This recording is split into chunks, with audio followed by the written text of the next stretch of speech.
Alright, at alam ko, ngayon pa lang ang ating pag-uusapan ay glory. Pero mukhang nagniningning na lahat yung mukha natin, no? Dahil sa pagtitipon natin. Pakitingnan niya muli yung mukha ng katabi mo. Maganda yung mukhang. Alright. Okay, before anything else, let's commit this Bible study sa ating Panginoon, no? Samahin niyo po ako sa panalangin. Dakilang Diyos, aming Ama, Ikaw po na may likha ng langit at lupa. Tunay po na walang salita, walang awit na makakadescribe, Panginoon, ng lawak ng iyong kaluwalhatian. Kaya, Panginoon, nagpapasalamat po kami sa pribilehiyo na Ikaw ay awitan, indakan, itaas ang aming mga kamay sa iyong harapan. At makapagpasalamat sa pinakaalam po namin paraan sa lahat ng biyaya na aming natatamot. Although hindi po kami deserving sa lahat ng mga biyayang ito. Subalit kami po ay lumalapit sa iyo at nagpapasalamat dahil sa katapatan mo sa bawat araw, bawat sandali ng aming buhay. Kaya Panginoon, ngayong hapong ito, ipinagpapasalamat po namin sa inyo na kami po ay binigyan mo ng puso na mapagkumbaba at handang makinig at magpaturo sa iyong salita. May mga bagay kami, Panginoon, na dati naming pinaniniwalaan. Subalit nagpapasalamat po kami dahil kami po ay iyong tinutuwid na naaayon sa iyong salita. Kaya Panginoon, ngayon pa lang, dinedeklara namin na walang salita, Panginoon, na maririlis sa hapong ito na hindi babalik sa iyo na walang bunga. Sa pangalan ni Jesus, ito po ang aming dalangin. In Jesus' name, Amen. Alright, palakpakan nga po natin ang ating Panginoon. Hallelujah. Ang ating pong main verse ay, For God is a sun and shield. The Lord will give grace and glory. No good thing will He withhold from those who walk uprightly. Basahin po natin sa wikang Tagalog. Alright. Mga awit, sabay-sabay nga po tayo. Sapagkat ang Panginoong Diyos ay araw at kalasag. Ang Panginoon ay magbibigay ng biyaya at kaluwalhatian. Hindi siya magkakait ng anumang mabuting bagay sa nagsisilakad ng matuwid. Naku, parang ang hirap yata noon. Mga nagsisilakad lang ng matuwid ang makaka-receive ng biyaya ng Panginoon at kaluwalhatian. Tingnan nga natin, maglalaro muna po tayo. Pwede ba lang maglaro habang nag-church? Pwede ba? Game ba ang lahat? Okay, ngayon, wag po kayo magagalit sa akin pagkatas ng laro. Mahal niyo pa rin po ako pagkatas ng laro natin. Lahat pa ay game. Wag po kayo magagalit, hindi po kayo pagpapawisan. Next, sige. Okay, ito pong larong ito ay last man standing. Pwede ba lahat ay tumayo? Last man. Madali lang ang laro natin. Kasi, titingnan lang natin kung tayo ay matuwid. Tayo ay upright. Okay, ang mananatiling matuwid ay magkakamit ng dadan. Kuwari ito ang kaluwalhatian nyo. Toblerone. Okay, tingnan natin. Bawal pa naman sa mga nakakatanda ito. Alright. Okay. Pag po nagawa nyo ang bagay na ito ay 10 lang. Pag nagawa nyo po itong bagay na ito, uupo po kayo. Huwag nyo pong pagtatawanan ng katabi nyo, ha? Hindi po tayo mangungondem. Ito po ay for the sake lamang ng aralin. Okay, game ba lahat? Okay, number 1. Sino sa atin ang sumaliwa na sa one way? Sa mga nagdadrive? Kasi baupo ang sumaliwa sa drive. Talo na kayo agad. Tayo na agad. Sumaliwa sa one way. Okay, mga driver natin. Alright. Uy, kasama sila, dito sila Pastor Paul, kaya titignan nyo, nagkakamali din ng mga yan. Okay. Pangalawa, sino ang tumawid sa maling tawiran? Ayaw ayaw mag-footbridge. Okay, medyo nangungunti na. Okay, number 4. Sino sa atin, nung bata tayo, ay nangopya na sa exam? Ako po. Aba, si Mama, oh. Alright. Okay.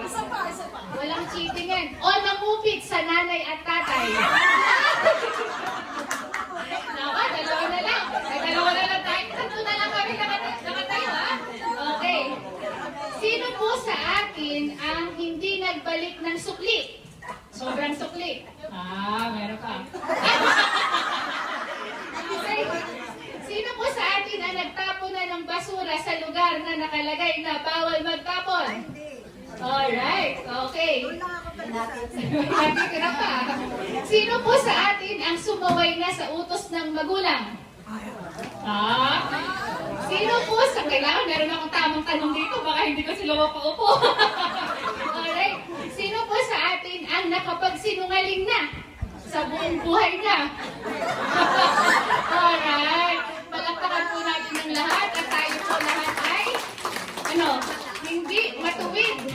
At dahil meron tayong mga bata, sila daw ay sila daw ang matuwid dahil sila ay kaharian ng Diyos. So, paghatian niyo yan, dapat andyan na. Kasama si ate, kuya. Bigay niyo si kuya. Okay, ayos? Alright, palakpakan nga po natin ang ating mga sarili. Ibalik ka anak sa ulo. So, dahil doon, walang nakapasa. Tama?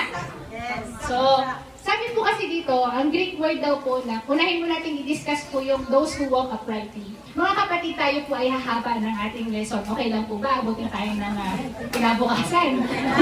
Alright. Ang sabi po dito ay tamim. Ibig sabihin ng tamim, yung uprightly, perfect. Sincerely or complete, full, and perfect. So, ibig sabihin ng mga kapatid ay hindi kailanman nagkamali. Pero alam niyo ba mga kapatid, di po ba pag meron tayong verse na binabasa sa Biblia, importante po na sinusuot po natin ang salamin ng biyaya. Ito po tinatawag na lens of grace. Ini-describe po natin o ini-interpret po natin ang isang bersikulo ayon sa natapos na gawa ng ating Panginoong Jesus. Okay, so ibig sabihin po nito ay ganito. Ang aso ay tumatahol dahil siya ay aso. Ang ang pusa ay nagmimiyaw dahil siya ay pusa. Ang puno ng buko ay nagbubunga ng buko dahil siya ay puno ng buko. Okay, so ang mais ay kailanman hindi magbubunga ng buko kasi siya ay puno mais. So ganun din. Ang lumalakad ng matuwid ay taong matuwid. Meron na, may nagsabi mabuti. Ano natin mamaya. So, kapag ang tao ay piki, ano lakad niya? Tumawa si Mami. Mami, mahal mo pa rin ako. Kasi piki po nanay ko. Di ba, ang lakad niya ay? Si Darwin, mana po kasi kay Mami si Darwin eh. Piki, tama. So, ang lakad naman ng saka ay? Saka, kasi sakang po siya. Sorry po, matawarin niyo po ako. Okay, ang lakad ng matuwid ay dahil sa taong matuwid. Nakuha niyo po ba? So, ang ating problema ay pagiging matuwid. Nakuha po? Ito ang masamang balita. Sige, next mana. Sige, isa na. Yun. Romans po yan, Romans 3:12. Sorry po na lang. Sabi po dito, walang matuwid, wala kahit isa. Meron po ba? Wala. Walang nakakaunawa. Meron po ba? Wala. Wala ba talaga? Wala. Diba? Walang humahanap sa Diyos. So mga kapatid, di ba meron po akong nakausap dati. Sabi niya, Sister Jace, kasi sabi ko, imbitahin natin yung mga barkada natin dati. Yung si Paul, actually, barkada ni Paul. Sabi ko, barkada ni Paul na yaya na sa mga inuman ng mga araw. Sabi ko, ayayin natin yung barkada na. Ayoko kasi mamilit sabi nung isang nag-i-invite. Which is totoo. Diba gusto natin na bukas loob ang kanilang pagpunta. At wala rin po tayong sapilitan dito ba? Alam niyo naman po yun. Subalit, kung iisipin po natin na wala talagang humahanap sa Diyos, walang isa, someone needs to invite them. Ibig sabihin, kailangan silang maimbitahan. Actually, kung pwede mong kalad ka rin para makarinig siya ng salita ng Diyos para siya yung umpisang humanap. Nakukuha po. Kasi sabi ng Biblia, walang humahanap. Eto pa, walang gumagawa ng mabuti kahit isa. Meron ba?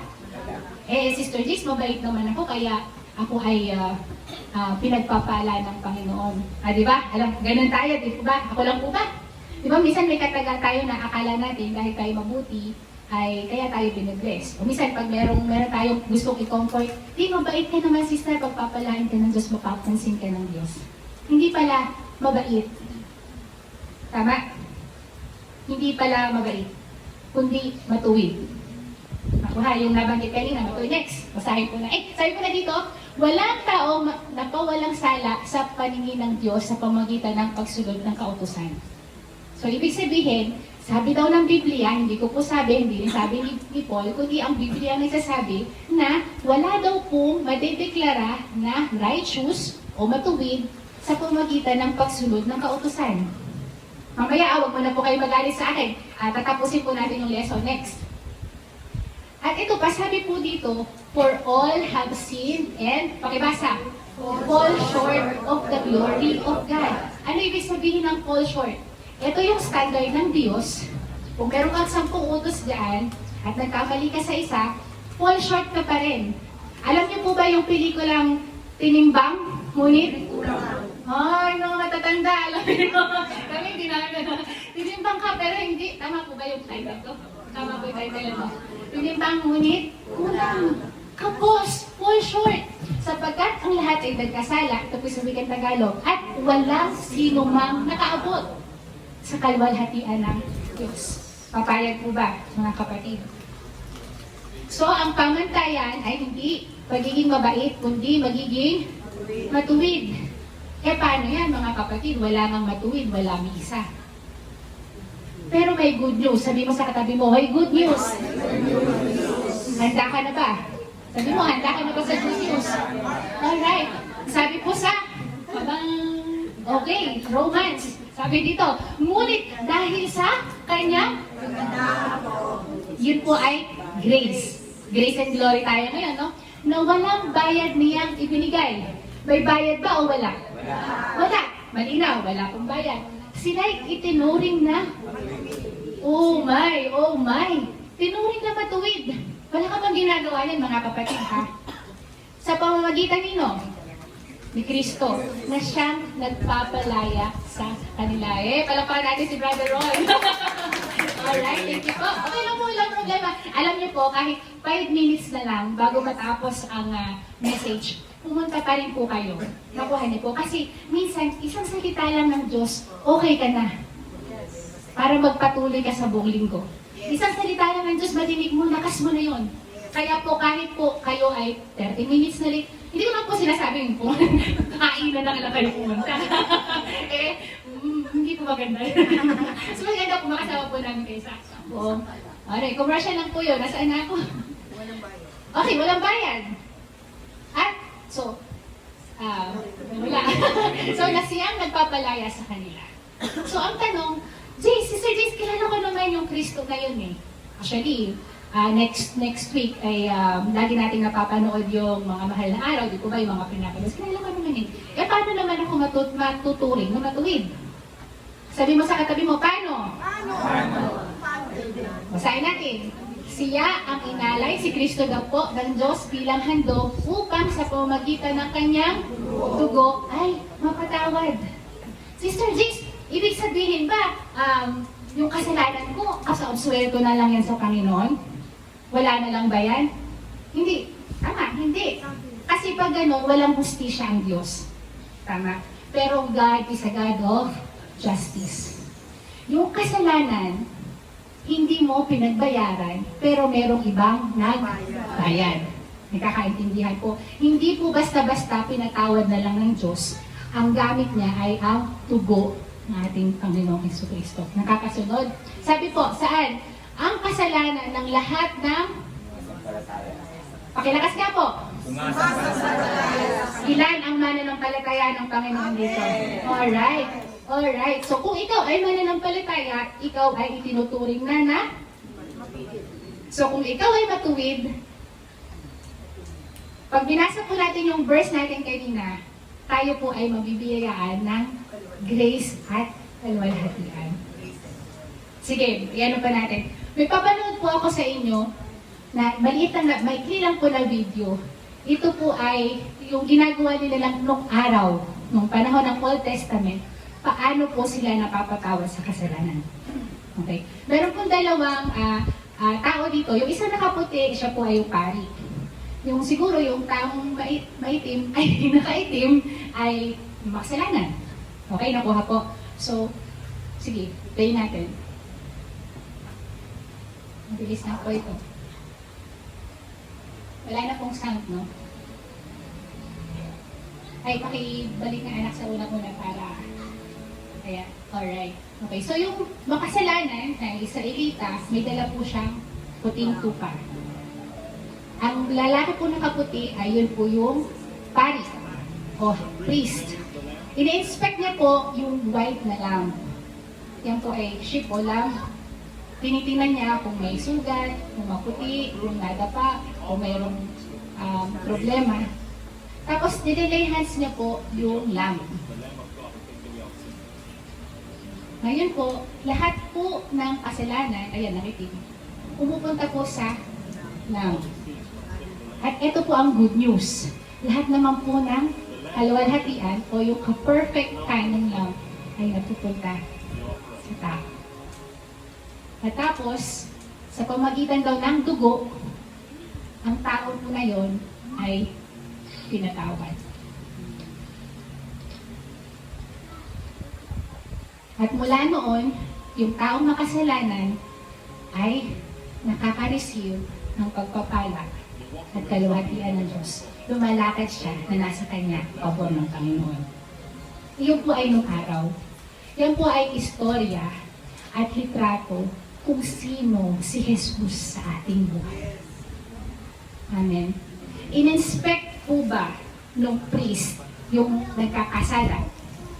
No. Hindi po ba? Hindi naman tinanong, o ikaw ba ay, ano ba maganda? Ikaw ba ay, nablangko ako. Ikaw ba ay nag-iika po? Ikaw ba ay hindi nalilate sa gawain? Kada linggo ba nandito ka? Hindi naman tinanong. Ikaw ba'y mabuting magulang? Ikaw ba'y... Kasi alam niyo mga kapatid, kung ang biyaya lamang ng Diyos ay nakabase sa iyong gawa, ay kawawa ka. Wala kang matatanggap. Pero, tama po ba? Yes. Kawawa ka. Kasi binabase ng Diyos sa iyong performance, di ba mga kapatid? Pero binabase sa kagandahan at ka-perfectan ng love natin, which is si Jesus. Nakukuha? Pwede ba natin palakpakan ang ating Panginoon?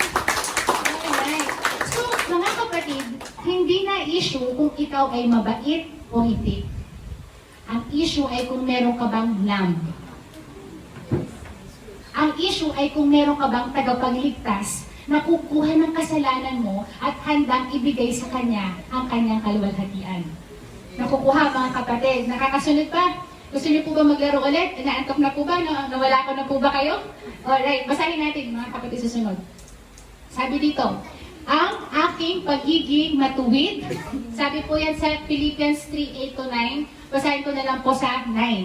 Ang aking pagiging matuwid ay hindi sa pamagitan ng pagsunod sa kautusan, kundi sa pananalig kay ang pagiging matuwid ko ngayon ay buhat sa Diyos sa pamagitan ng Pananampalataya. kaya di po ba, ang lesson po natin nung nakaraan ay faith of God? Sisundan po natin yon na kaya po tayo naging matuwid ay dahil sa pananampalataya natin kay Kristo. Alright, ibig sabihin ba yan, Sister Jace, maniwala lang, maniwala lang ako, okay na. Ibig sabihin, pwede na akong mag-count its mamaya. Pwede na ba ako kinakabahan ako mag-mention ng kasalanan dito, baka hindi na kayo mag-attend next week. Hindi ko po kayo kilala lahat, pwede na ba ako mag-madyong, pwede na ba ako magkasala, pwede na ba akong gawin ko yung kung ano gusto kong gawin. Ito po, for the record, hindi po, 1,000 times no. Alam niyo po kung bakit? Tanungin mo yung kapatid mo, bakit? Bakit? Kasi mga kapatid, nakita niyo yung lamb kanina, tinransfer na yung pagiging matuwid niya dun sa taong nanampalataya kay Kristo. So ikaw ay ginawa niya matuwid. Ano ang lakad ng matuwid? Matuwid. So ibig sabihin, ang in-address ng Diyos ay yung factory. Nakuha mga kapatid, binago ka niya. Ikaw ay bagong nilalang na. So kung ikaw ay kung ito ay puno ng buko na ngayon, buko lang ang iyong bubungan. Tama? Nakuha ko. So yun ang kaibahan ng katuruan ng gospel at katuruan ng relihiyon. Ako po ay lumaki sa katuruan ng relihiyon. Alam niyo po ang unang turo sa akin. Huwag kang maging bad, Jace. Magagalit sa'yo si Jesus. Diba? Huwag mong gawin yan. Magagalit sa'yo si Jesus. Tama. Pero hindi pala pagiging mabait para ako'y kaawaan ng Diyos. Kundi paniwalaan ko ang natapos na gawa ni Jesus. Sabi ng Biblia. Alright, nakukuha. Okay, sabay-sabay nga po kung ito po ay kumbinsido kayo sa sinabi ng salita ng Diyos. Sabihin po natin to ng malakas. Alright, sabay-sabay po tayo. Ako ay matuwid, hindi dahil sa aking mabuting gawa. Ako ay pinaging matuwid dahil sa mabuting niyang gawa. Ako ngayon ay matuwid dahil sa pananampalataya ko sa natapos niyang gawa. Amen? Amen? Amen. So ito po ay hinahayag ng gospel. Ito po yung gospel. Sabi po ng gospel ay, for in the gospel, ito po yung hinahayag natin ngayon. Wala po kaming ibang mensaheng hinahayag, kundi ang mabuting balita. Sabi doon, the righteousness of God is revealed. Sapagkat ipinahayag sa mabuting balita kung paano itinuturing ng Diyos tinuturing ng Diyos na matuwid ang tao. At ano? At ito'y sa pamamagitan lamang ng pamamagitan lang ng pananampalataya. Amen? Amen. Alright. Natin. So, kung contrast ko lang po, mabilis lang. Naka-isang oras na yata ako. So, ang tinuturo po natin dito ay mabuting balita. Nakukuha. So, ang relihiyon, dito po tayo lahat lumaki.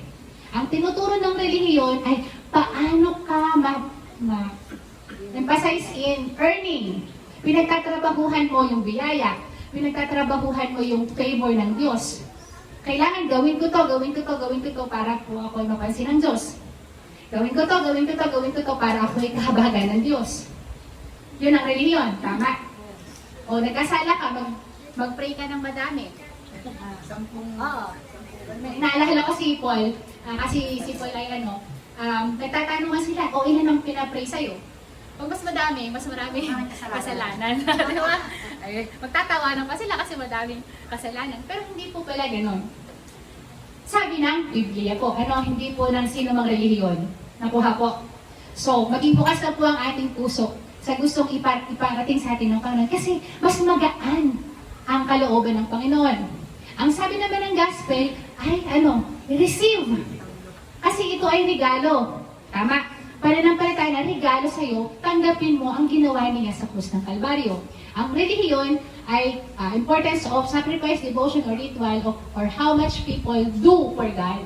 Pero sa gospel, yung work of Christ ang ating itinataas. Nakuha po mga kapatid? Alright. So, sabi po dito, next, anak. Okay. So, sabi dito, itong gospel na ito, papunta na tayo sa exciting part. Introduction lang yun, mga kapatid.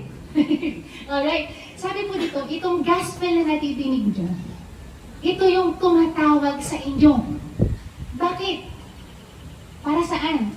So that you may obtain the glory of our Lord Jesus. Nakukuha mga kapatid. Itong gospel na nadidinig niyo po ngayon, ibig sabihin ay tinatawag kayo para makabahagi kayo, makasama kayo sa kaluwalhatian ng ating Panginoong Jesus. So kung may nag-invite sa inyo ngayong araw na ito, ay para malaman mo na gusto ng Diyos na maibahagi sa iyo ang kanyang kaluwalhatian. Is it that good? Mahal ba kayo na nag-invite sa'yo dito? Yes! Next!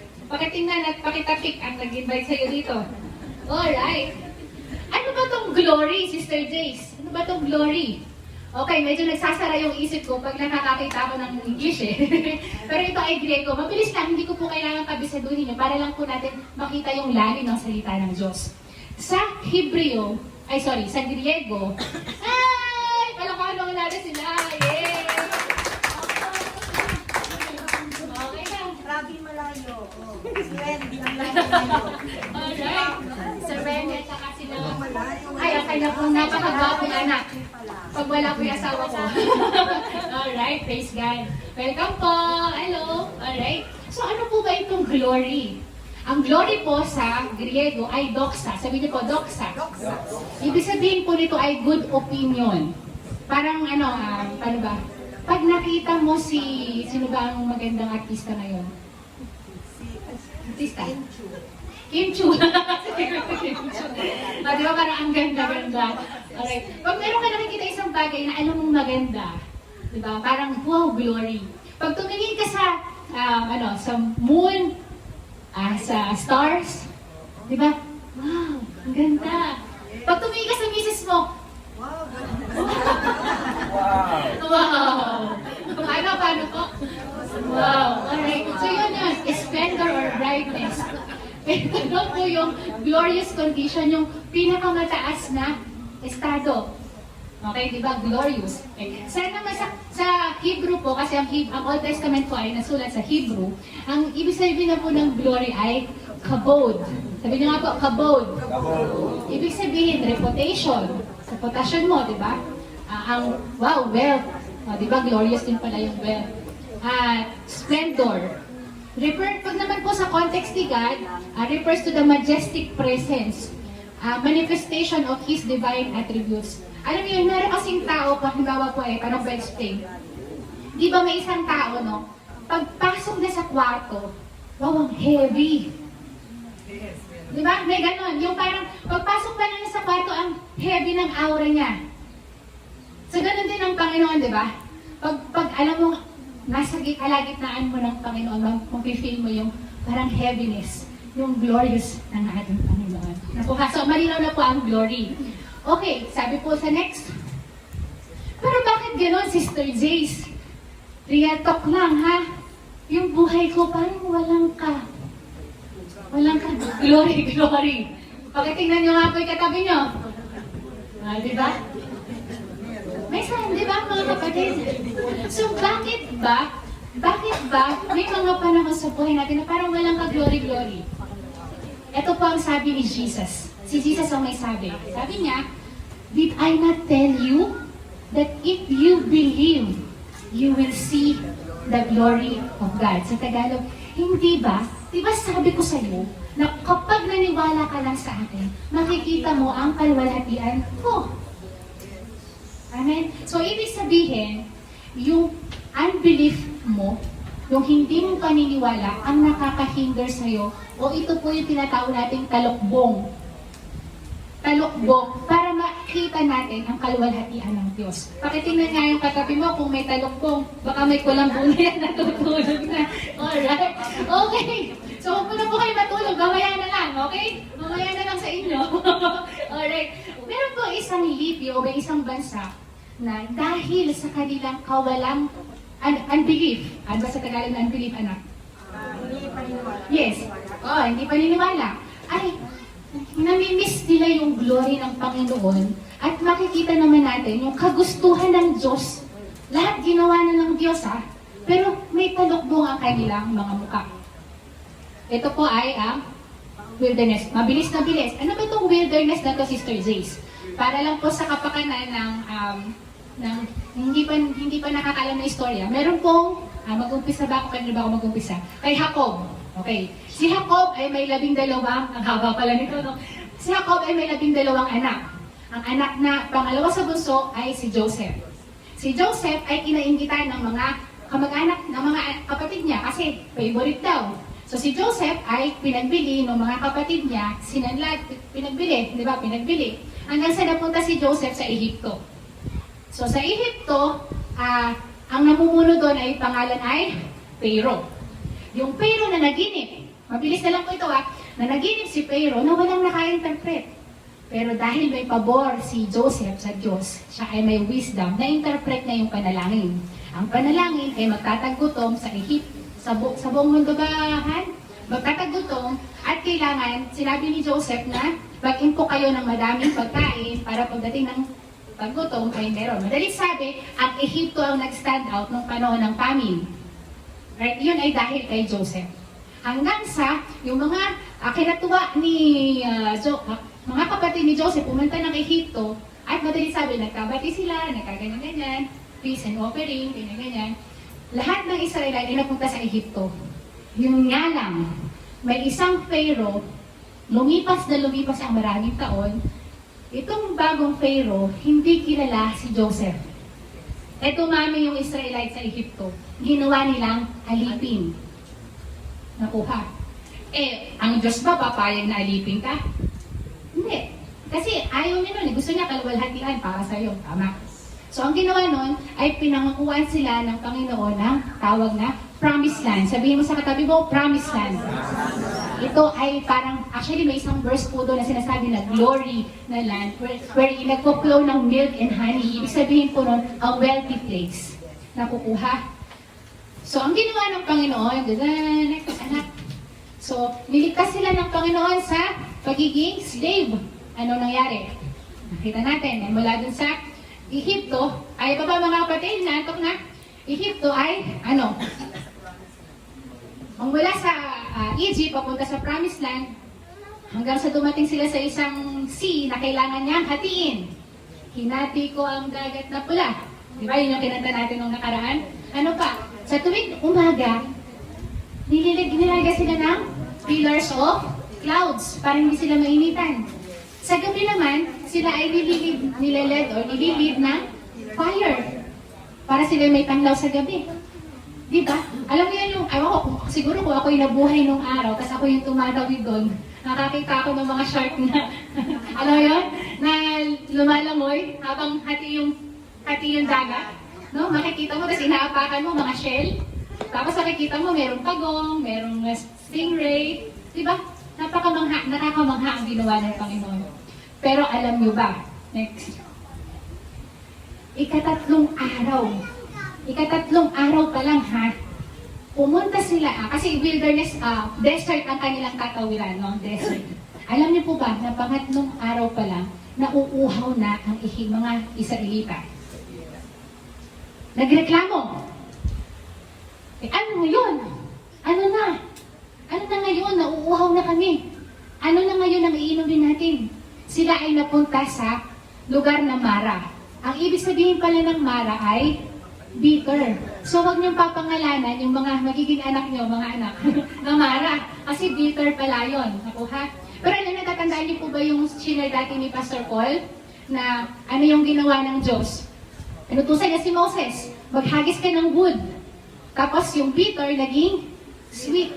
Tapos yung wood pala na yun, it symbolizes yung wood ng cross ni Jesus. How many of you believe na isang hipo lang ng Panginoon? Yung mga mapapait sa buhay mo, kaya niyang gawin na matamis. Amen. Yan po kasi yung nangyari sa amin eh. Sa relasyon namin mag-asawa, mapakla nun eh. Napakapakla. Pero alam mo yun, diba? Sweet naman na. Diba? Kasi meron kang favorite hipo ng Diyos. Naku, ano? How many of you are believing for that? Yes. Amen. Sabi mo, deklara mo, Lord, lahat ng mapapait sa buhay ko, patamisin mo. Amen? Okay, so ngayon, binigyan sila ng Panginoon ng tubig. Okay, lumipat naman sila sa lugar na, mabilis lang, Rephidim. So, ika-15 days of the second month, napunta naman sila dito sa tinatawag na Desert of Sin pala, sa Desert of Sin. Sa Desert of Sin ay nagugutom sila. Eto na naman. Sabi nung Israel, nasaan na po tayo? Exodus 15 na po tayo, ay 16 na pala. Sabi ng Israel, mabuti pa sana, pinatay na kami. Nadinig niyo na ba to? Nadinig niyo na ba to? Nadinig niyo na po ba sa akin, no? Lord, ayoko na sa earth. Di ba? Pag may problema ka, Lord, kunin niyo na po ako. Gusto ko na pong mamatay. Ako lang po ba? Meron po ba? Oo, pero kaya sana. Alright. Ayoko na sa earth, Lord. Sumang-sawa na ako. Ganito na lang parati. Sabi niya, sabi ni Yahweh, doon ay nakakakain kami. Binalikan nila yung Ehipto. Sa Ehipto, slave sila, no? Tandaan po natin. Hanggang sa gusto namin, dito naman sa ilang ay wilderness, na pinagdalhan niyo sa amin, ay mamamatay naman kami sa gutom. Tama? Samantalang mga kapatid, Kagagaling lang nila sa paghati ng dagat. Kakagagaling lang nila sa salvation ng 10 salot. Yung bang pagkain ay mahirap sa Diyos? Yung bang tubig ay mahirap sa Diyos? Hinati nga niya tubig. Pero yung puso ng mga taga-Israel, puno ng reklamo. Anong ginawa ng Panginoon? Nagpadala ang Panginoon ng mana at ng quail. Ano ba ang quail? Pugo. Imagine mo, pugo nalalaglag. Lalo nalalaglag ba sa langit ang pugo, Sister Pao? Matamaan ka sa ulo nun, ano, laki. Gano'n kaya kalaki yung pugo. Yun. Pero madalit sabi, next. Sabi dito sa Exodus 16, Moses and Aaron said to all the Israelites, "In the evening, you will know that it was the Lord who brought you out of Egypt. And in the morning, you will see the glory of the Lord." Because, 16 na lang, sabi ng Diyos, narinig ko ang mga pagrereklamo ng mga Israelita. Sabihin mo sa kanila, gabi-gabi silang kakain ng karne. Nadinig nyo na ba yung reklamo na, ano ba naman to, mami, puro na lang isda. Puro na lang tuyo. Parang may kilala akong gano'n. Puro na lang gulay. Kailan ba kami magkakarne? Ang nakakatuwa sa Panginoon, no? Kahit reklamo, sabi niya dito, narinig ko ang pagreklamo ng Israelita. Pero ganun pa rin yung turing ng Panginoon sa kanila. Eh kung anak ko yun, dagukan ko na, di ba? Ako lang po ba? Di po ba? Di ba? Pero sabi dito, araw-araw silang magpapakabusog sa tinapay. At, eto mga kapatid, malalaman ninyong ako ang Panginoon niyong Diyos. Sino po sa atin sige, next muna. So pagkatapos ito, nag-provide nga ng mana at pugo. E di, mayroong problema, may solusyon, may problema, may solusyon. Pagdating nila sa Rephidim, nauuhaw na naman sila. Same problem, tubig na naman. Tama? Sabi nila sa Panginoon, inilabas mo ba kami sa Ehipto para patayin sa uhaw, pati ang aming mga alagang hayop at mga anak? Sabi ni Moses, napareklamo na si Moses, ano ba gagawin ko sa mga taong ito? Gusto na nila akong batuhin. Tama? Next, anak. So kung alam niyo ginawa ng Panginoon, sabi niya kay Moses, strike the rock. Hampasin mo yung rock at lalabas ang tubig. So, nag-provide ulit ang Panginoon. Amen? So kung isipin natin, nasa Mara sila. 3 days pa lang, naghimala ang Panginoon, pumunta sa Samara, ang problema nila, nauuhaw, binigay sila ng tubig. Lumipat sila sa Desert of Sin, nagugutom sila, pinakain sila, binigyan sila ng mana at quail. Actually, bumabagsak na lang yun eh. At Panginoon, pumunta na naman sila sa Rephidim. Tubig na naman, same reklamo. Sino sa atin? Nagyukuan na. Sino sa atin ang ganon? Ako, buwan-buwan. Paulit-ulit. May Judith. Si Mirai ko, dumadating, buwan-buwan din, ako'y nagrereklamo. Tama? So, pwede po ba na mabilis lang, tanungin natin yung ating sarili. Anong wilderness ko ngayon?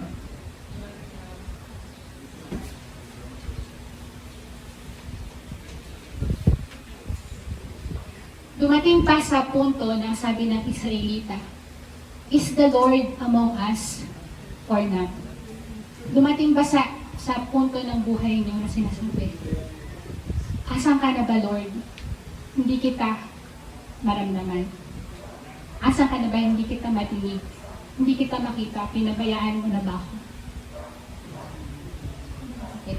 Pero alam niyo ang sagot ni Yahweh sa kanya. Sabi ni Yahweh, "Hanggang kailan ako hahamakin ng mga ito? Kailan pa sila maniniwala sa akin? Samantalang nasaksihan naman nila lahat ng mga himalang ginawa ko para sa kanila." Amen? Minsan kailangan lang talaga natin mga kapatid na balikan. Sabi mo sa Lord, Lord, nagawa ko na to eh. Ay, nagawa mo na to eh. Naligtas mo na ako nun eh. Ito bang sitwasyon ko ngayon, mahirap pa ba para sa'yo? Hindi na. Di ba? Ang kailangan lang ng Panginoon ay pagtitiwala. Amen. Dalangin ko po na maipahayag ko po sa inyo ngayon na ang puso ng Panginoon ay puso na tagapagligtas. At pusong hindi napapabaya sa kanyang mga anak. Amen. Okay, ulitin po natin. Sige po. So ano nangyari?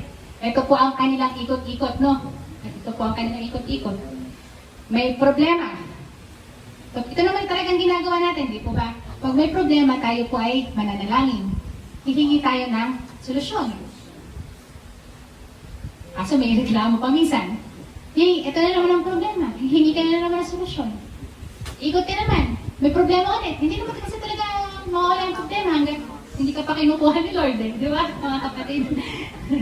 Hindi talaga mawawala yan kasi tayo po ay nasa fallen world. So sabi ko, pakitanong mo nga sa iyong katabi. Ay, pakisabi mo nga sa katabi mo, oy! Ikot-ikot ka na dyan. Ang tagal mo na dyan, ha? Galaw-galaw. Usad-usad. Ikot-ikot. Okay. So, ikot hanggang sa nahilo na, no? Ayan, wala na po tayo. Pero sino sa atin, mga kapatid, na kapag may problema, hindi lang po niya hinihingi ang kamay ng Panginoon. Hindi lang niya hinihingi yung kayang gawin ng Panginoon. Subalit, tinatanong niya, ano ba ang gusto mong ituro sa akin sa sitwasyong ito? Sino ka ba sa sitwasyong ito? Sino ka ba sa buhay ko? At lalong higit sa series po natin, ano ba ako sa iyo? Meron pong isang tao na nanalangin ng ganun sa gitna ng mga Israel. Tingnan po natin ang kanyang panalangin. Ito po ay si Moses. Sabihin po natin, Moses. Sabi niya dito, sabi niya sa Panginoon, you have been telling me, lead these people. Sabi mo sa akin, pangunahan ko sila. Pero hanggang ngayon, hindi mo pa sinasabi kung sino ang sinugo mo kasama ko.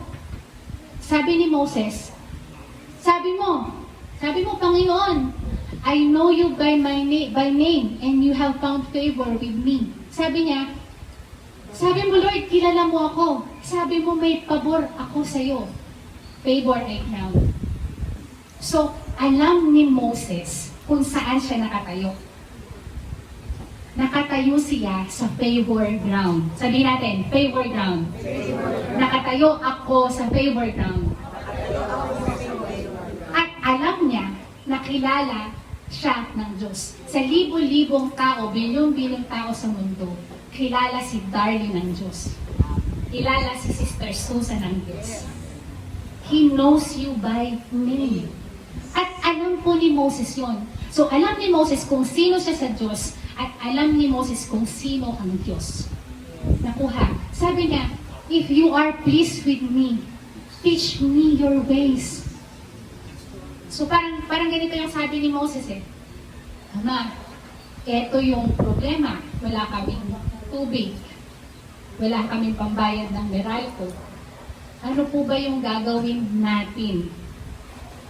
Kasama niya na ang Diyos. Ituro mo sa akin ano ba ang pamamaraan mo sa sitwasyong ito. Nakukuha? Ano pa? Sabi doon, so that I may know you. Alam niyo po ba na sa tuwing sinasagot ng Panginoon ang panalangin mo, nakikilala mo siya into another level. Huwag mo lang kakalimutan ang ginawang mabuti ng Diyos sa'yo. Tayo po kasi nakakalimot. For sure, yung kapatid mo na niregaluhan ka nung 2 years ago ng Christmas, nakalimutan mo na. Huwag po natin kakalimutan yung mga mabubuting bagay na ginawa sa atin ng Panginoon. Ganun din naman ang kapwa natin, no? Kung meron kayong listahan ng mabuti at lalo na pala sa asawa. Huwag niyo kakalimutan yung mga magagandang ginawa ng asawa kasi pag nagkamali ng isa yan, ako nakalimutan na lahat. Tama ba, Brad? Alright. Sabi doon, that I may know you and continue to find favor with you. Remember that this nation is your people. So, next, anak. So, ito yung prayer ni Moses. Nakatingin po ba lahat? So, meron siyang problema. Pero alam niya na siya ay nakatayo sa favor ground. So, may problema. Sabi niya, you pray for his ways. Lord, ano ba ang gagawin mo? Ano ba ang pamamaraan mo dito? At lalo mo siyang nakikilala, lubos. Pag nakikilala mo ang Diyos ng lubos, tumataas ang iyong pananampalataya. At kanina, ang pananampalataya ang nakakapag-please sa Diyos. Wala nang iba. Because faith pleases God. Without faith, it is impossible to please God. Nakukuha. So, ang ikot mo ngayon, progressive. Hindi ka nakastuck sa ikot ng ikot na. Kasi nakikilala mo ang Panginoon, lumalalim, pati yung pananampalataya mo ay tumataas. Kaya nga sabi ng Panginoong Jesucristo, pag ikaw ay may problema, come to me. Actually, sabi niya, cast your burden. Alam niyo po ba yung cast? Ibig sabihin ng cast, para kang may lambat. Ihagis mo yung lambat sa biyaya, sa dagat ng biyaya ng Panginoon. Ihagis mo ng malakas na malakas. Cast your burden. Sabi dito, come to me, take my yoke upon you, and learn from me. Di ba ang galing nun? Yung prayer ni Moses, pagdating ni Jesus, learn from me, that I may know you. Di ba? For I am who I am. Alam niyo pag sinabing I am, lahat siya na. Siya na ang pagpapala mo, siya na ang kailangan mo, siya na lahat. For I am. Sabi ko dito, gentle and humble in heart. I am, ibig sabihin, gusto niya na makita mo yung heart niya para sa'yo. Nakuha mga kapatid, and you will find rest. Sabihin niyo po, rest. Ang salita pong rest ay, it is a grace word. It is a glory word. Dahil yun ang gusto ng Panginoon sa atin. Ang kapahingahan. Okay, tuloy po natin yung panalangin. Natututo po ba tayo? Meron po ba tayo nakukuha? Amen? Tuloy po natin. So sabi ni Moses, sabi mo, ilid ko tong Israel, sino yung makakasama ko? Sabi niya, ako! Yun ang sagot ng Diyos sa kanya. Di ba? Who would you send me? Sino yung gusto mong kasama ko? Sabi ni Moses. Sabi niya, my presence will go with you and I will give you. Sabi ni Moses, if your presence does not go with us, do not send us up from here. Sino po sa atin nagsabi, Lord, pag hindi lang kita kasama, di bali na lang. Diba, nadinig na sa mga memes yun, ha? Kapag hindi lang ka sa Tagaytay, wag na lang. O sa ganitong lugar, wag na lang.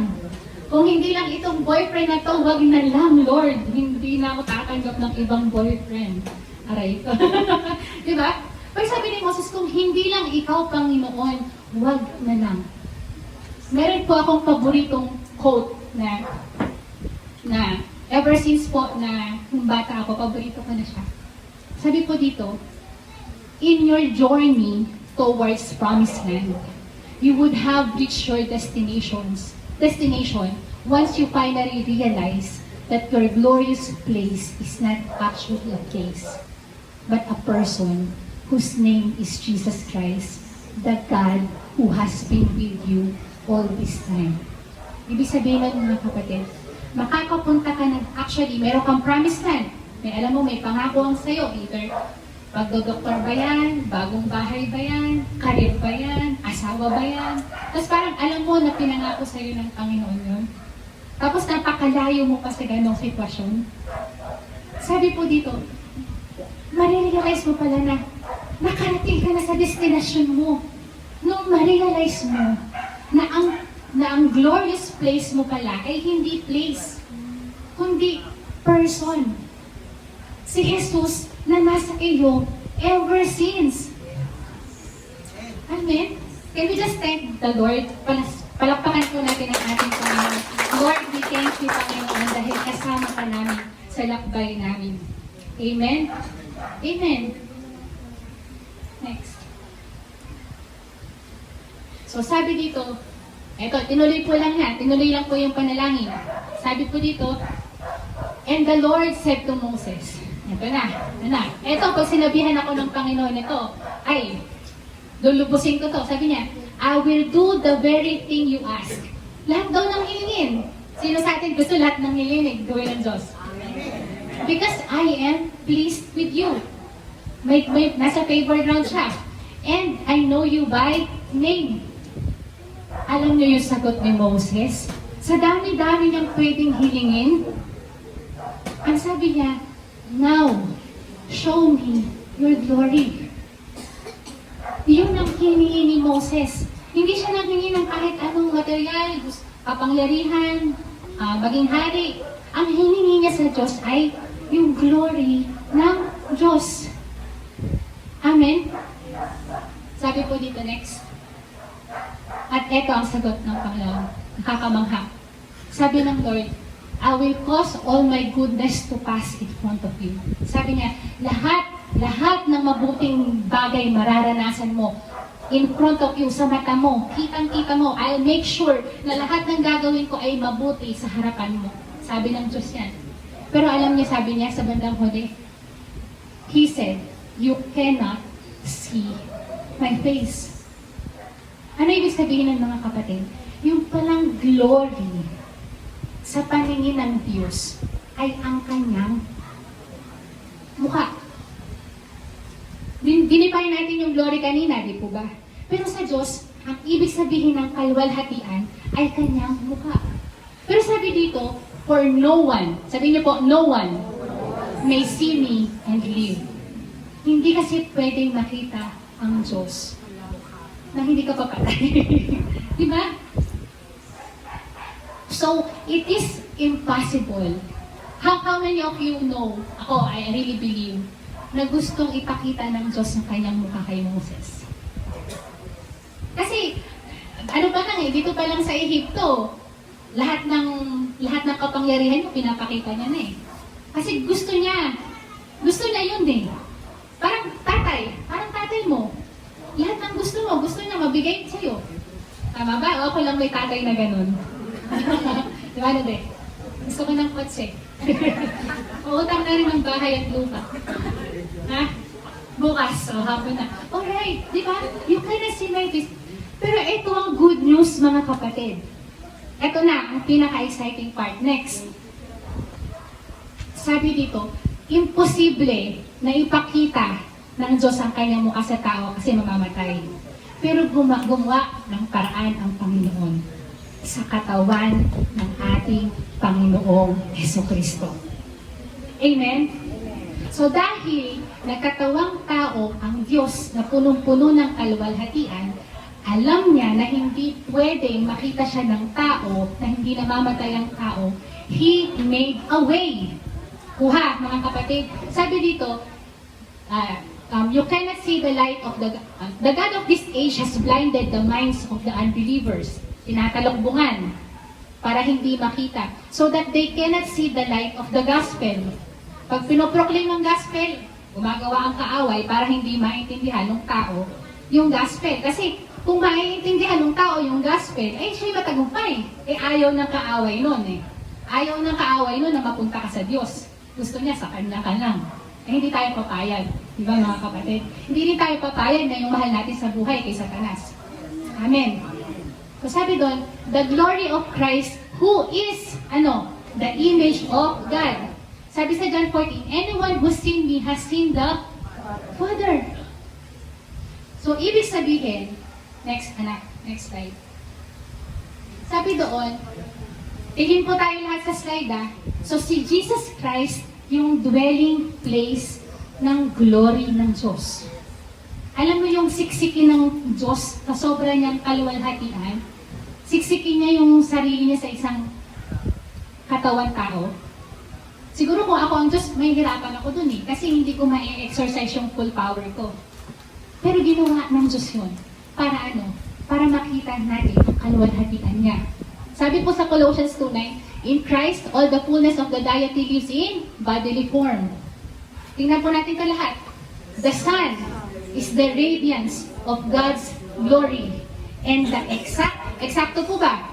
Eksaktong representation of His being. Tingin po tayo lahat sa slide. Ito po ba ang nagmuka ng nag-radiant? It is very far from being glorious. Amen? Kasi yun ang ina-expect ng tao, di ba?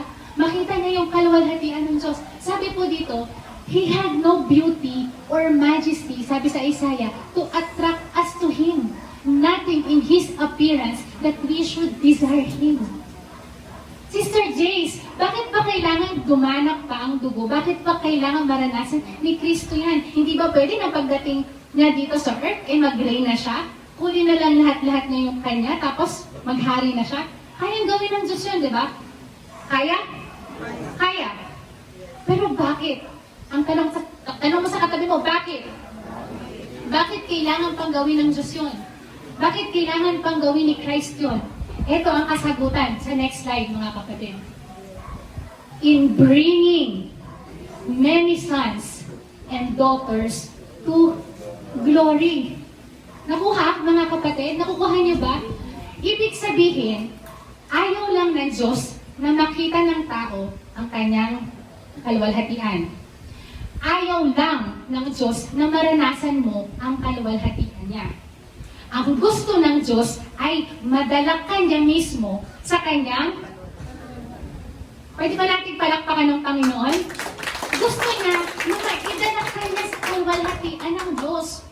Tama, sabi doon, it was fitting that God, whom through everything exists, sabi niya ganon, through what He suffered.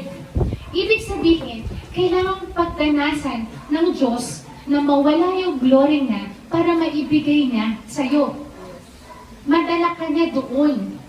So kung may sitwasyon ang buhay mo ngayon, ideklara mo sa sitwasyon mo na hindi ito ang kalooban ng Diyos sa akin. Huwag kang pumayag kasi ang kalooban ng Diyos sa'yo ay kaluwalhatian. Nakukuha, mga kapatid. Next. Kung merong Hebrews 2:10, may Hebrews 2:9. Tama? Yes. Tama, ano? Tama ba? Kasi sabi dito, si Lord crowned with glory and honor because He suffered death. Sa atin, ang kamatayan, hindi yun good news. Pero sa Panginoong Jesus, ang kamatayan niya, yung crown of glory niya. Para ano? Biyaya iyon ng Diyos sa atin na maranasan niya yung kamatayan niya. Nakukuha, mga kapatid, para ano? Para dalhin ka niya in bringing many sons to glory. Amen? Amen. Amen? Amen. Next. Jesus bore our shame that we might share His glory. Amen. Hindi inalintana ang kahihiyan. Ang Panginoon, sabi nga po doon, actually, tama po, hubot-hubay ano? Ngayon na lang may takip kasi MTRCB. Tama ba? Marelated. Pero yung dinanas na kahihiyan ng Diyos sa krus ng Kalbaryo, iba yun, mga kapatid. Para lang, wala nang matirang kahihiyan sa buhay mo. Iba po kasi yung kasalanan sa kahihiyan. Yung kasalanan, pero yung dulot na kahihiyan, yung kasalanan mong ginawa, ano yun eh, nakakabaliw yun eh. Diba? So, ayaw ng Panginoon, kinuha niya, sinipsip na ng dugo ng Panginoong Jesucristo ang lahat ng kahihiyan para maibigay niya sa iyo ang kanyang kaluwalhatian. Amen? Palakpakan niya po natin ang ating Panginoon. Sabi po, hindi ko na po mapigilan kasi gano'n yung ginawa ng Panginoon sa atin. Amen? Ito po, nanalangin si Moses, nanalangin yung mga Israelita, nanalangin si Moses, ito po yung panalangin ng Panginoong Jesucristo. Para lang po makita nyo yung puso at damdamin niya. Bago po, next week po ay, mahal na araw. Diba? May ibang meaning na sa atin ngayon ang mahal na araw. Amen. May ibang meaning na sa atin ang mahal na araw. Sabi ni Jesus, nung night before siya ay mamatay, ito yung panalangin niya sa Diyos Ama. Pwede po ba na pag binasa po natin ito, damhin po natin yung puso ng Panginoon. Okay? Sabi dito, Father, the hour has come. Dumating na yung oras. Glorify your Son, that your Son may glorify you. For you granted Him authority over all people, that He might give eternal life to those you have given Him. Sabi niya, now this is eternal life. Ito ang buhay na walang hanggan. That they may know you. Gusto ni Jesus na makilala mo ang Diyos sa totoong puso niya. Kasi po, tinipay ng relihiyon ang Diyos na mabagsik, di ba? Pero pinakilala si Jesus sa mga tao nung dumating siya sa earth na ang Diyos ay mahabagin, ang Diyos ay punong-puno ng pagmamahal. Sabi doon, now is the eternal life that they may know you, that the only true God, Jesus Christ, whom you have sent. Sabi dito, ginawa ko ang kaluwalhatian mo nang tinapos ko lahat ng pinagagawa mo sa akin. Next verse. Malapit na po tayo. Sabi dito, I have revealed you to those whom you gave me out of the world. Sabi niya, inahayag na kita. Pinakilala na kita dun sa mga taong sayo. Kayo po ba ay sa Diyos? Yes. So ipinahayag ng Diyos ang sarili niya sa atin ngayon. Tama. At hindi lang yun. So pagkatapos po ng prayer na yun, nanganalangin po siya sa mga disciples. Tapos, i-skip ko na lang po.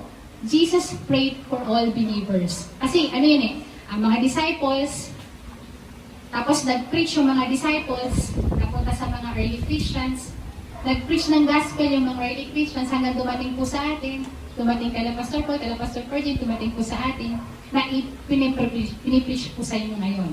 Nakuha po. Sabi dito, my prayer is not for them alone, sa mga disciples niya. I pray also for those who believe in me through their message. Sino po ang mananampalataya ngayon? So, nanalangin si Jesus, si Jesus na mismo ang nanalangin sa mga naniwala. Kayo po ay naniwala. Next, ano? I have given them the glory that you gave me. Binigay na ba o hindi pa? Anong klaseng glory? Glory na binigay ng Diyos Ama sa Kanya. Hindi siya basta-basta glory. Yung glory na binigay ng Diyos Ama sa Diyos Anak, ay yun din yung binigay sa atin. Hindi natin alam yun, di ba? Sabi doon, that they may be one, as we are one in them and you in me, so that they may brought to complete unity. Then the world will know. Binigyan tayo ng kalwalhatian para malaman ng mundo na ano? Na ako'y sinet mo at have loved them even as you have loved me. Para malaman mo at malaman ko na ang pagmamahal ng Diyos sa akin ay tulad ng pagmamahal ng Diyos Ama sa kanyang anak. So kung tatanungin ka, gaano ka kamahal ng Diyos? Mahal ako ng Diyos tulad ng pagmamahal niya sa kanyang anak. Gaano ba? So, magkakaroon ka lang ng revelation kung gaano ka mahal ng Diyos kapag alam mo kung gaano ka mahal ng Diyos Ama ang kanyang anak. Nakuha? Next. Sabi niya, Ama, I want those you have given me to be with me where I am. Sino ang gusto ng sumama kay Lord ngayon? Diba? Gusto ng Diyos na, gusto ni Jesus na makasama. Aray ko, makakukunin ako ni Lord pala. Mauna pala ako. Ano ba yan?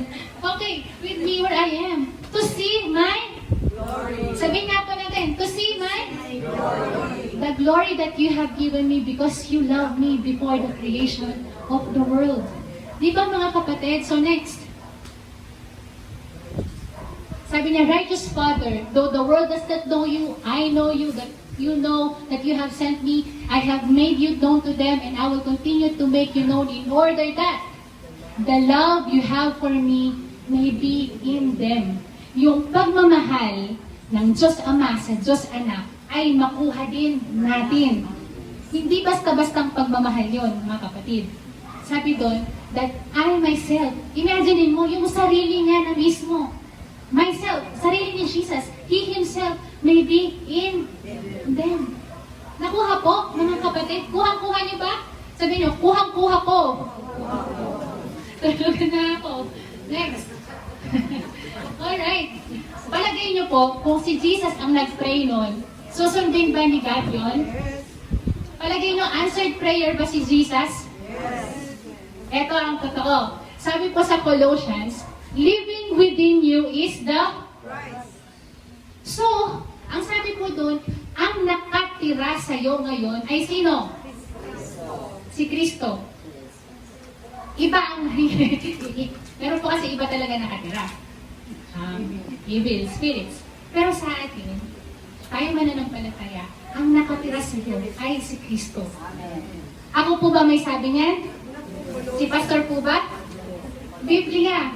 Ang gusto niya malaman mo na si Kristo ay nakatira sa'yo. At who floods you with the expectation of glory. Kung naririnig mo to ngayon mga kapatid, first time mo marinig ito, yung gospel na ito, at tinanggap mo si Kristo at naniwala ka sa natapos na gawa ng Panginoon, grabe, kumanda ka na, babahain ka ng kaluwalhatian ng Panginoon. Amen? Amen. Gusto nilang malaman mo yun. Sabi po dito, and God wants everyone to know. Ang problema lang kasi, hindi natin alam. Amen. Dapat po natin alaman, ano ba yung nakatira sa atin? Sino ba ang nakatira sa atin? Amen? Tatlong bagay. Sige po. Ay, next na. Una, sharing His glory. Sharing His glory, mga kapatid. Sabi doon, tinatawag ka ng gospel para ma-share mo yung glory. Mga kapatid, hindi mo kinukuha ang glory ng Diyos. Hindi mo rin pinagmamalaki ang sarili mong glory. Ang gusto po natin ay makibahagi sa glory ng Panginoon. At sinasabi po sa atin ngayon, gusto niyang i-share yung glory niya. Gusto mo ba? Gusto niyo ba mga kapatid? So yun, Soli Deo Gloria, sila ang papuri. Next, ano? So, kung titingnan po natin, isa-summarize na po natin, malapit na po tayo magtapos. Sabi mo sa katabi mo, kapit lang, matatapos na tayo.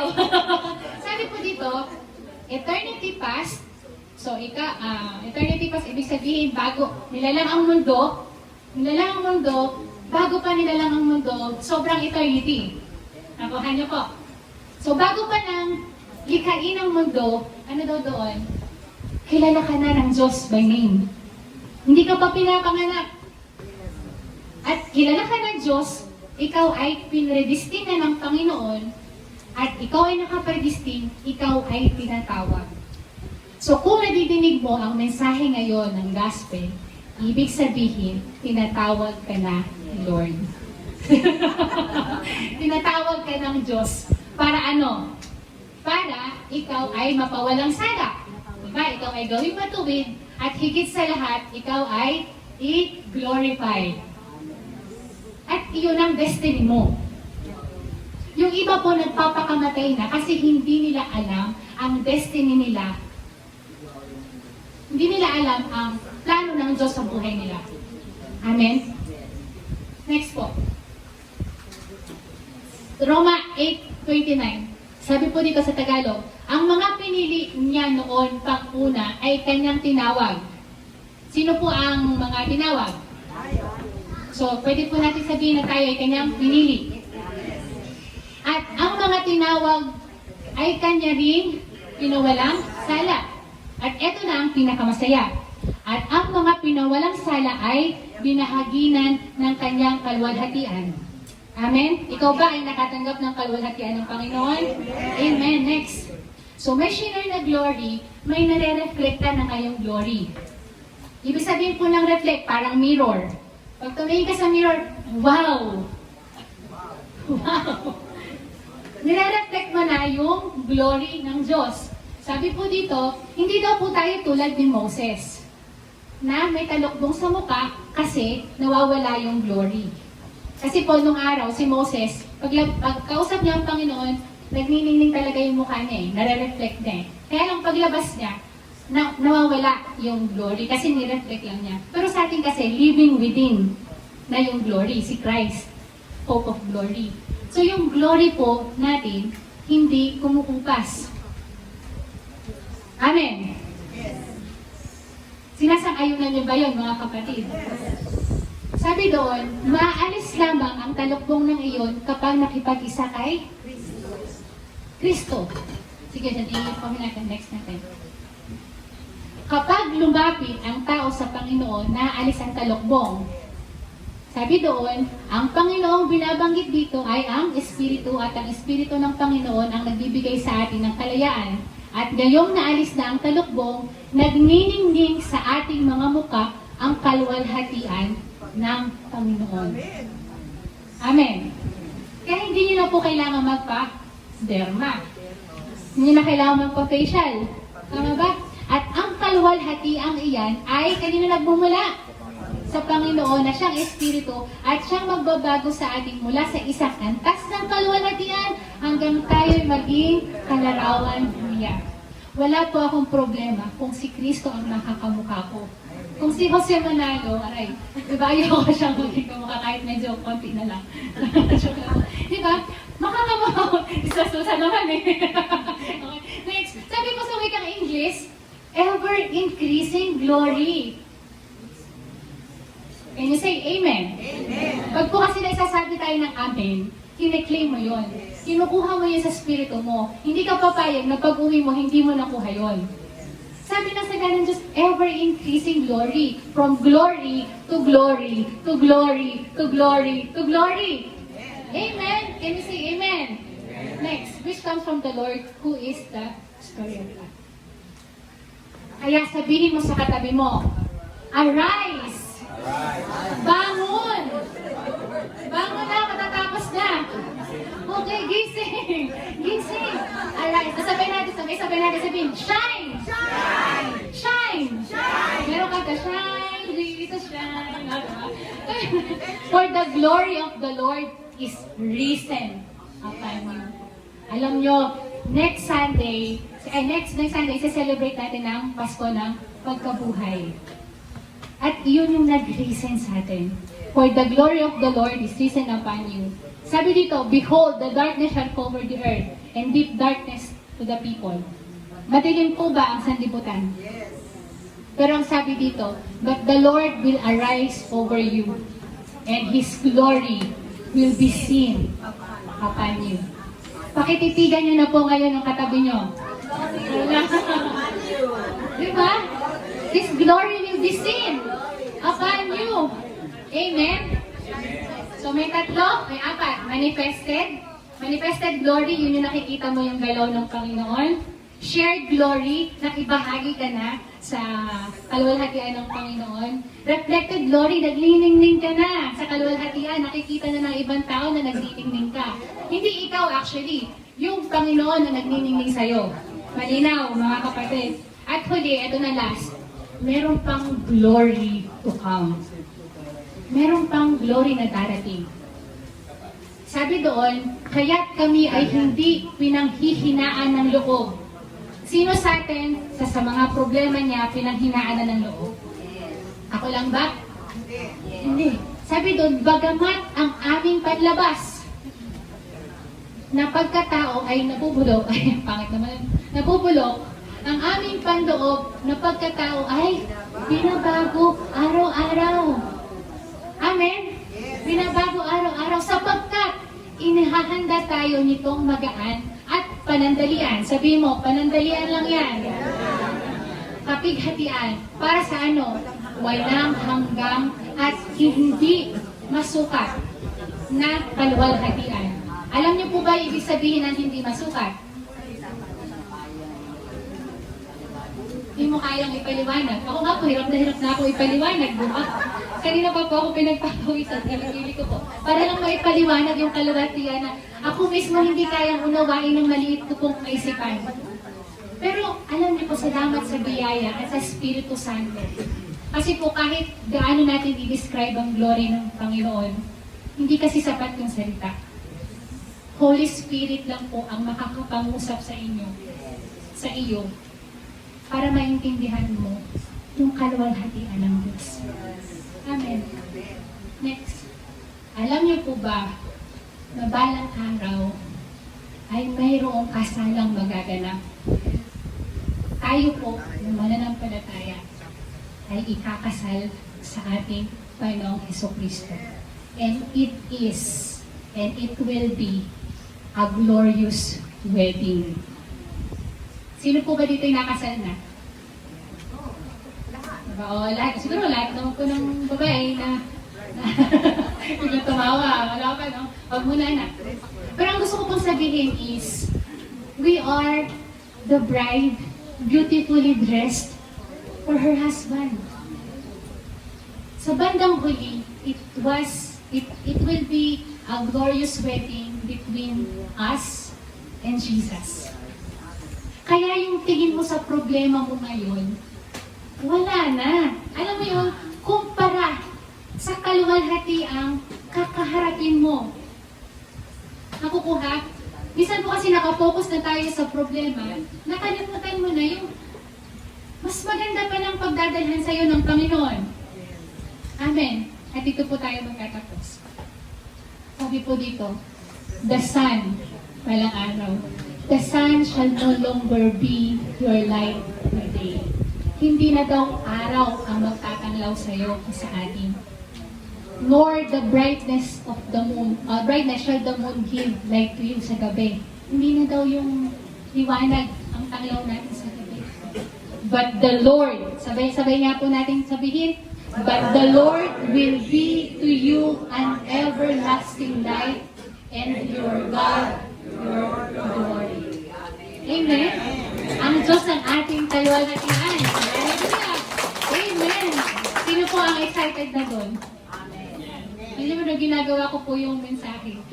Sabi ko, Lord, tulungan mo po ako na maipahayag ito sa limitado kong salita. Kung gaano kakaganda yung plano mo sa buhay namin.